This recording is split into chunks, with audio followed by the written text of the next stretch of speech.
I'm on the Willing to Workers committee, and everybody on my committee got to be willing to work. Who said so? Who made that rule? Who said everybody in the church is supposed to be willing to work? Who told you because of your sacrifice, everybody else is going to sacrifice? There are some folk designed to be in church to take advantage of your sacrificial self.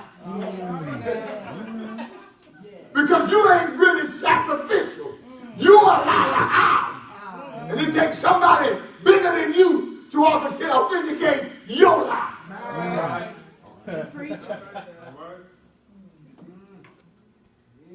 We in the outer court. We on a timetable. And you tripping about who's challenging your commitment. If you are committed, then be committed. And got no help in here. God has empowered you. You have protection. Anybody want to harm you can't hurt you.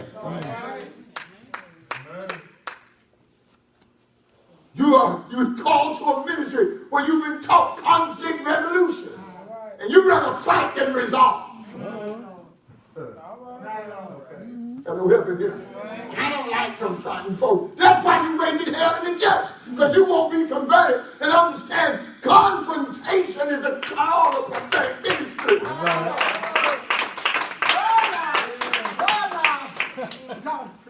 You upset the timetable of God playing silly games.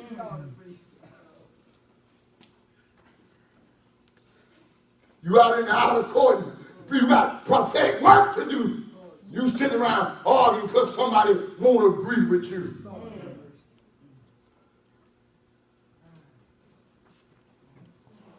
Yeah, you're being mishandled. Yeah, you're being misplaced. Yes, you're being mistreated. And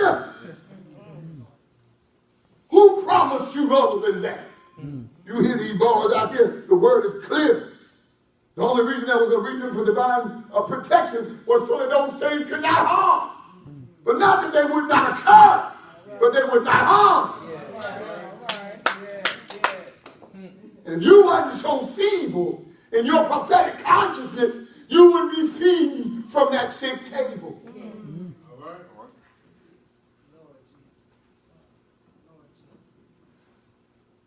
Who among you got such a personality that every decision you make moves smoothly with the saints?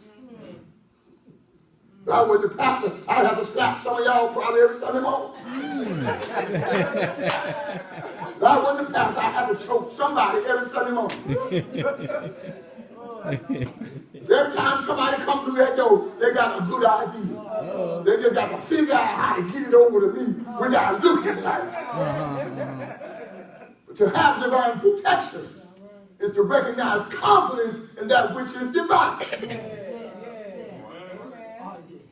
How you gonna walk prophetically and you worried about what Junebug gonna say? Can I get Junebug in here tonight? Yeah, go ahead. Junebug talking a lot of trash because Junebug ain't seen what you've seen. Junebug ain't been where you been. Junebug ain't heard what you heard. That's why you the prophet. But the moment you bring Junebug into conscious understanding, Junebug now walks away in a prophetic strut.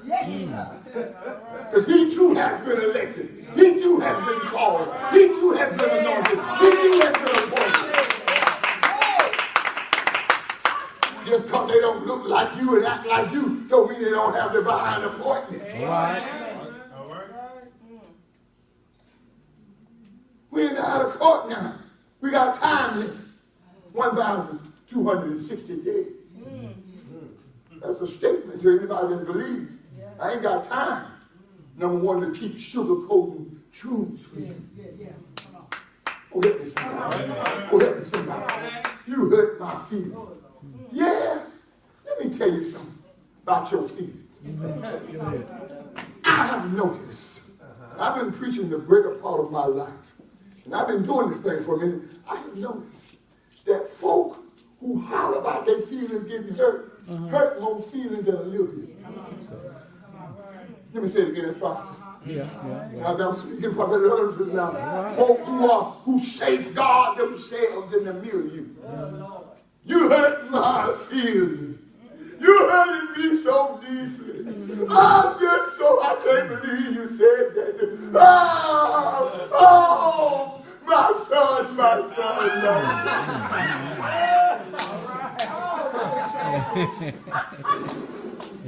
You are the one who destroys souls. You are the one who tears down households. You are the one. That's why you so viciously cry, you hurt me. Because there is raging within you something so vicious, something so destructive, something so selfish. Help me so much.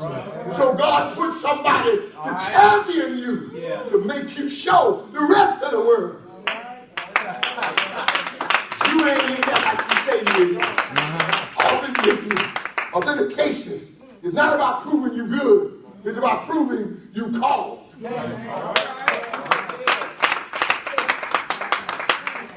Folk who want to be loved and scared to love, hurt and harm in the face of love. You sitting there with your back was thinking, I'm going to run before you run. But you running after you've taken everything been given to you. You haven't given a thing. You just set to run, receive and run. That makes you a bona fide taker. And you claim you're a giver because you received. Givers don't run. They don't break and run. They stand flat-footed and they take the pain. They take the hurt because they recognize to love is giving permission to hurt. That's why you have to be spiritual. Love is not an emotion. Love is a job. Love is a commitment. Love is a devotion. And the moment you can't understand it, that's when you need to love the most. Instead, you sit out in the outer court and all you want is somebody to give you the benefit of the doubt while you crush emotions, crush feelings, crush ideas. I ain't never heard of that. I ain't never said that. I ain't never been there. I ain't never done that. I don't understand that. I ain't never done it like that. With no thought of the prophetic movement in your life, what God has done to fix you so that what you've never done, you learn always to do.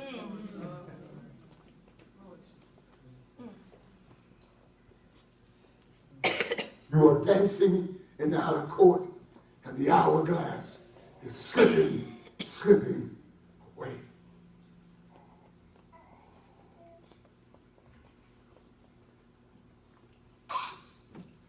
Not only that,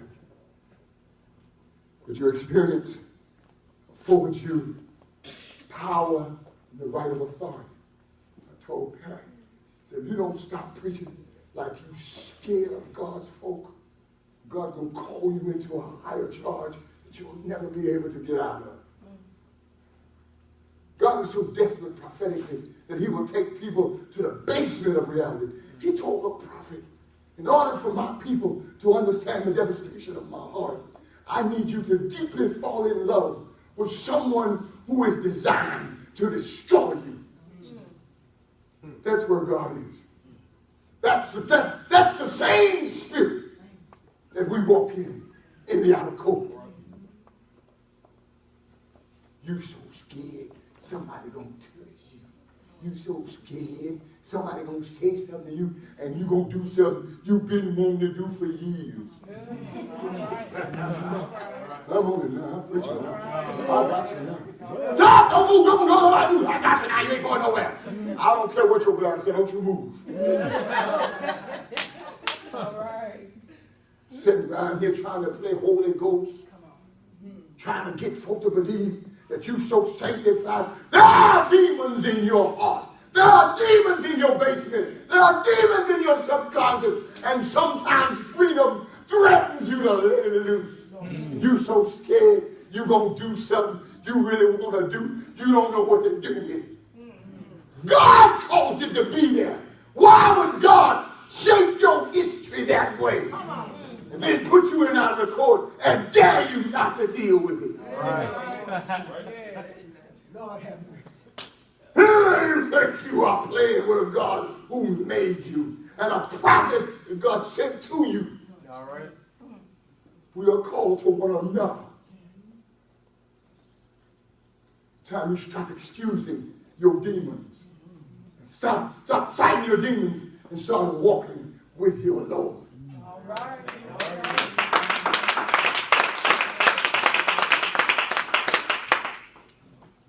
Ain't none of us in here clean and squeaky.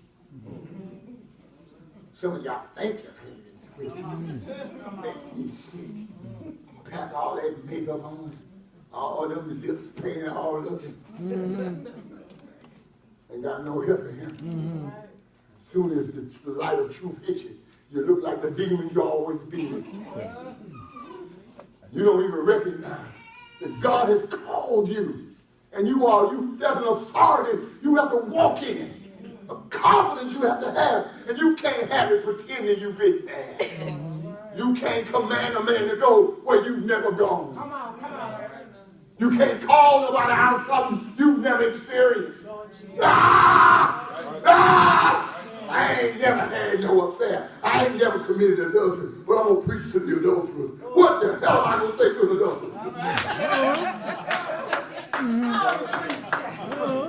What you going to say to the adulterer if you never... there's more adulterers in this room, right? I know you in here because I'm in here. Stand up in here like you ain't never lusted over another woman's husband, or another man's wife, whatever. And all over each other, whatever. Right, we get you. Trying to make like you ain't never felt them that kinds of feelings.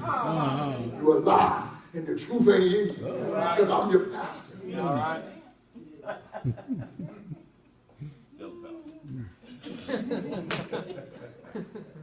Feel me now. Understand, this ain't pastor.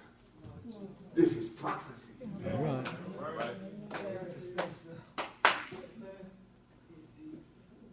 You continue to recapitulate. That's what we're playing with. Telling the same story. You know what? I'm just so bad because my mama gave me away. I don't know why she gave me away. You've been given away. But you've been received by Calvary. Yeah. All right. Why don't you have a new story? Why don't you have a new song? Why don't you have a new praise? Why don't you have a new message? You got a new life. You got a new life. Why are you depressed about the old person reality when you say you're walking in the newness of life?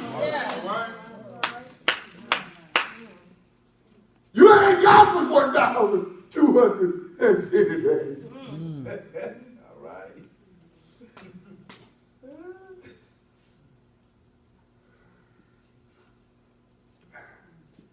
Realities are true. Whether you're in the forest or not, you get there, the tree fell, it made a noise. Trust me. Right. How do y'all think if you don't see it, it ain't there?